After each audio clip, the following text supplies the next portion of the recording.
خوش اومدی به این ویدیو. تو این ویدیو میخوایم در مورد تکست فانکشن ها و ریلیتد فانکشن ها صحبت بکنیم. خب تکست فانکشن ها خب معلومه، فانکشن هایی که تو حوزه تکست میتونید ازش استفاده بکنید، مثل left, right, mid، concatenate واسه ادغام دوتا ستون حالت رشته‌ای، trim که فاصله ها رو برمیداره و اون فاصله اول آخر رو برمیداره، و کانورت که تایپ ستونات رو تغییر میده به هر تایپی که هست. البته ما اینجا تایپ استرینگ مد نظرمونه بیشتر.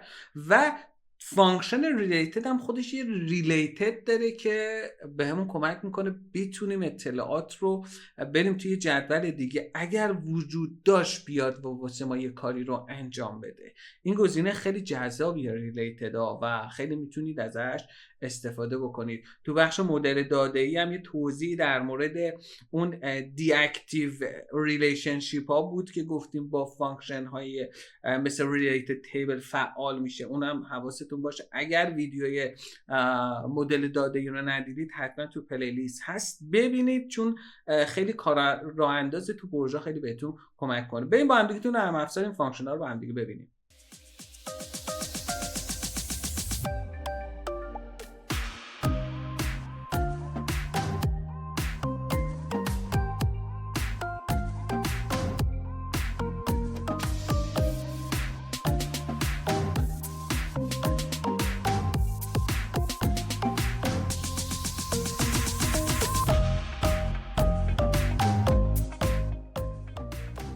من امیر هنرمندم. اگر به این سبک از ویدیو علاقه‌مندی ممنون میشم دکمه سابسکرایب رو بزنید، دکمه زنگوله بزن که اگر ویدیو جدید اومد حتما در جریان قرار بگیری. خواهشی که دیگه ای که ازتون دارم بچه‌ها، اگر تجربه‌ای دارید توی استفاده کردن توی هر ویدیویی، ممنون میشم اینو کامنت بکنید که بقیه بچه‌ها که دارن این ویدیوها رو میبینن بتونن از تجربه شما هم استفاده بکنن. الان میخوایم در مورد left right mid صحبت کنیم. یک جدا کننده وجود داره بچه ها که توی دسته فانکشن های تکست قرار میگیره دیگه. تکست فانکشن کارش چیه؟ میاد جدا میکنه. اینجا نگاه کنید، من یه یو اس دارم، منطقه خرید، سال خرید دارم 2024 و آیدی مشتریم که ازم خرید کرده. پس من میام یک ستون محاسباتی مینویسم. بچه ها توی ویدیو قبلی در مورد میجر صحبت کردیم، اگر ندیدید حتما برید ببینید، چون میجرها گزینه هایی هستند که خیلی خیلی کارآمدن، توی گزارش ها خیلی بهتون کمک میکنن. خیلی ساده است. هر فانکشنی که تا اینجا یاد گرفتیم توی میجر میتونید پیاده سازی بکنید. فقط میجر تفاوتش اینه که یک بار اجرا میشه و با لود شدن داشبوردتون به روز میشه یا لود شدن دیتاتون به روز میشه و روی رکورد این کار رو انجام نمیده. به صورت کلی، یعنی سام سیلز رو که بگیرید یا دیواید بخواید بگیرید بین سیلز و پرافیت که مارجینتون رو بهتون بده، یک بار دو تا ستون رو محاسبه میکنه و در اختیارتون قرار میده. اما اگر بخواید به صورت کالمی بنویسی، رکورد به رکورد براتون محاسبه میکنه. خب من میام اینجا میگم چی؟ از سمت left یو اس رو میخوام جدا کنم دیگه. left order id رو اگر ما پیدا کنیم که حالتش حالت رشته است، مثلا میگه تکست، میگه چند تا؟ 2 تا. از سمت راست جدا کن. اوکی، بریم با هم دیگه ببینیم. یو اس جدا شد. حالا اگه بخوام وسط رو جدا کنم از تابع مید استفاده میکنم. مید میگه تکست رو بده، چند تا بشمرم برم جلو و چند تا جدا بکنم. میگم 4 تا برو جلو، چون برای سال خریدم بود دیگه. 2 تا که میشه یو اس، 3 میشه دش، 4 میشه خود عدد سالم. نگاه کنید، یو اس 2 تا، 3 تا، 4 تا. از 4می بیا برای من 4 تا جدا کن، پرانتز بسته. درسته؟ اینتر میکنیم. بریم با هم دیگه ببینیم. سال رو هم برای من جدا کرد. حالا رایت هم دقیقا همین. رایت میگه چی؟ میگه از سمت راست چند تا برات بیام بشمارم و جدا کنم. از سمت راست من میگم 8 تا بیا برام جدا کن. ببینیم چی رو برای ما جدا میکنه. 6 تا در اصل باید جدا میکنه. 6 تا. اوکی، پس آیدی مشتری رو بیا و برای من جدا کن. اینجا شد 86 اشتباهی. خب الان اینم آیدی مشتری من. پس left right mid رو با هم دیگه دیدیم و خیلی راحت تر. حالا تریم چی؟ تریم میاد فاصله رو برمی‌داره دیگه. تریم اصلا توی بخش خود تریم تو بخش خود پاور کوئری هم ما تریم رو داشتیم. میگه تکست رو به من بده، میگم اوردر آیدی، تمام شد. میاد فاصله ها رو اول آخر رو برمی‌داره. من یه صفر اینجا اشتباه، پرانتز رو ببندیم و تریم هم به سادگی داره کار خودش رو انجام میده. حالا من کاستمر آیدی رو گرفتم، اوردر آیدی میتونه باشه، هر چیزی که شما حالت رشته وجود داشته که میتونه فاصله اول آخر وجود داشته باشه رو براتون کامل برمیداره. کانورت چی؟ بچه نگاه کنید، من میخوام بیام یک ستونی دارم، مثلا همون اوردر دیت کانورتش کنم مثلا به چیز دیگه، یا یک ستونی دارم میخوام بیام تبدیلش کنم به رشته یا تبدیلش کنم به عدد، از عدد استفاده بکنم. تابع کانورت این کار رو براتون انجام میده. کانورتش میکنه، میگه اکسپرشن تو بده، دیتا تایپت هم بده. میگم اوردر دیت رو واسه من بگیر، مثال بچه ها، و بیا تبدیلش بکن به استرینگ، رشته.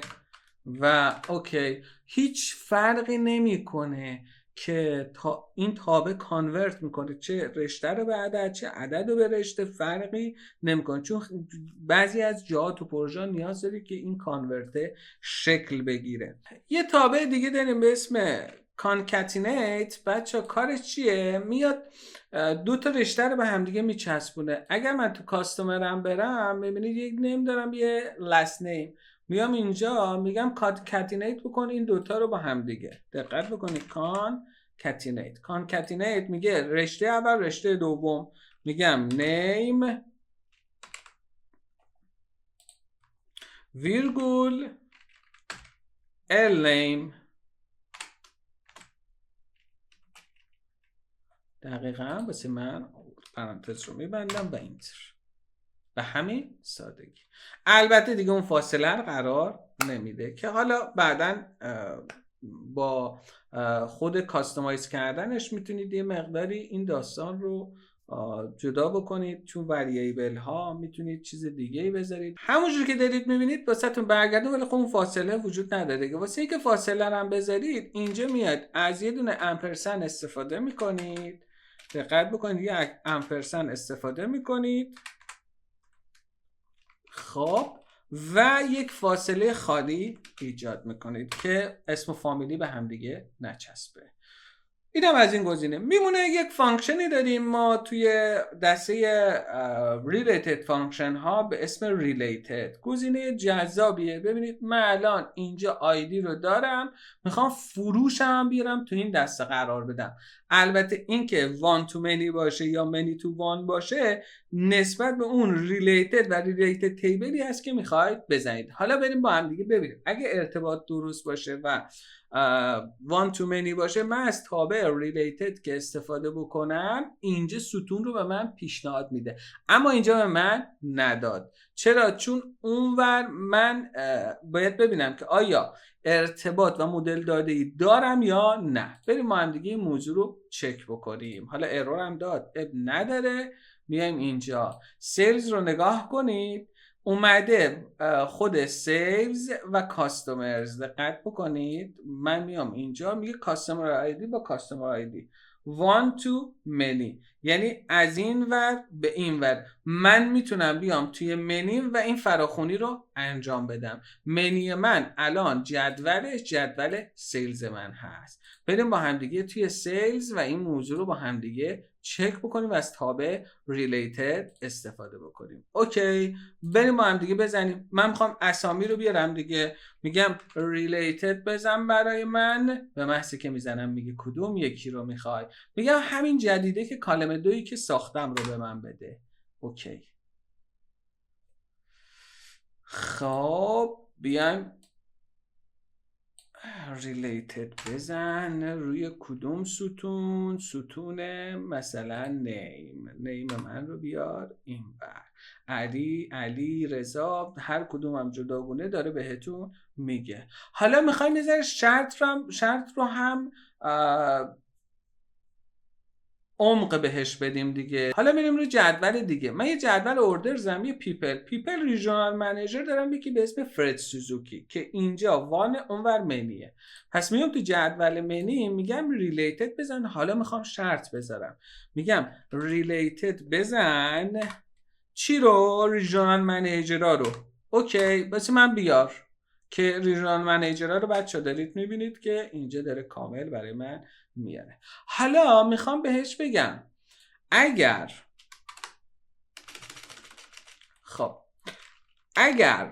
if related regional manager مساوی بود با فرد سوزوکی، اگر اشتباه ننوشته باشم، بیا چیکار کن؟ اگر بود سام سیلز رو به من بده، یا مجموع فروش اون بخش رو به من بده، سام سیلز. البته چون سام سیلز من اینجا هر رکورد جدا هستش، یعنی بر اساس رکورد تاریخ و روز و اینا هست، این سامه رو به من اینور برنمیگرده. در غیر این صورت بیا و صفر رو به من برگردون. بریم با هم دیگه ببینیم. دقت بکنید، مجموع فروش رو به صورت کامل برای فرد سوزوکی آورد و نمایش داد.